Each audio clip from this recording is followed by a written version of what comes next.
नुआ सरकार परिवर्तन पर अंचल चाषी मानक गुरुत्व दि जाउछि। विशेषकर नाल और पोखरीर पुनरुद्धार कार्य हाथ को नि क्रम आज जाजपुर जिला रसलपुर ब्लॉक अंतर्गत भटका पंचायतर चाषी मानक हित को विवेचना करी बहु पुरातन बड़ नालर पुनरुद्धार कार्य हाथ को नि ओडिशा सरकार जलनी विभाजन पक्षर 75 लाख टंका व्यय अटकल कर जहाँपाई कोरेई विधायक आकाश दास नायक अतिथि भाव जोगदे बड़ नालर पुनरुद्धार और ढालू निर्माण पर भित्ति प्रस्तर स्थापन करते एवं स्थानीय सरपंच समेत बहु मुरबी और स्थानीय जनसाधारण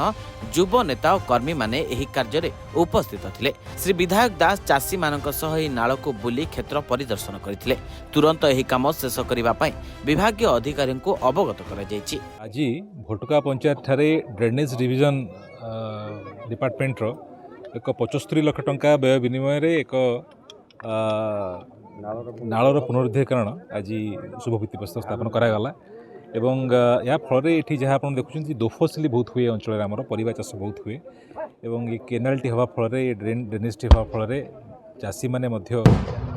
बार मास को पानी पाइपर एवं वर्षा जल बन्या जल निष्कासन सुविधा हम निश्चित भाव में यह हवा फल अनेक जन चाषी मैंने विशेष भाव उपकृत हेबे। आज ये भित्तिप्रस्तर स्थापन करी मुझे अत्यंत खुशी। 75 लाख टंका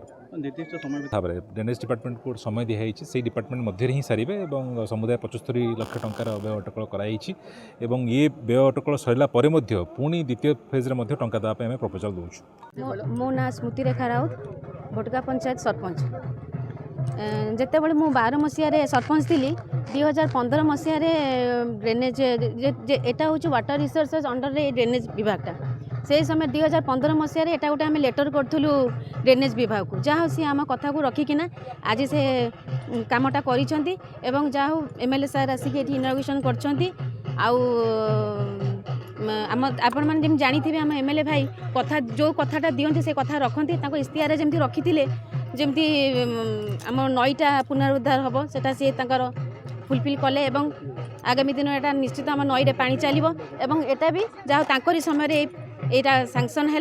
एवं मु आशा करुच्ची ए कामटा निश्चित भल रूप हो। एही नालर पुनरुद्धार हेले अंचलर शताधिक चाषी उपकृत हेबा सहित वर्षा दिन में जल निष्कासन होई परिबो बोली श्री दास कहिथिले। जाजपुर धर्मशाला गगन बिहारी दास का रिपोर्टर्स टुडे।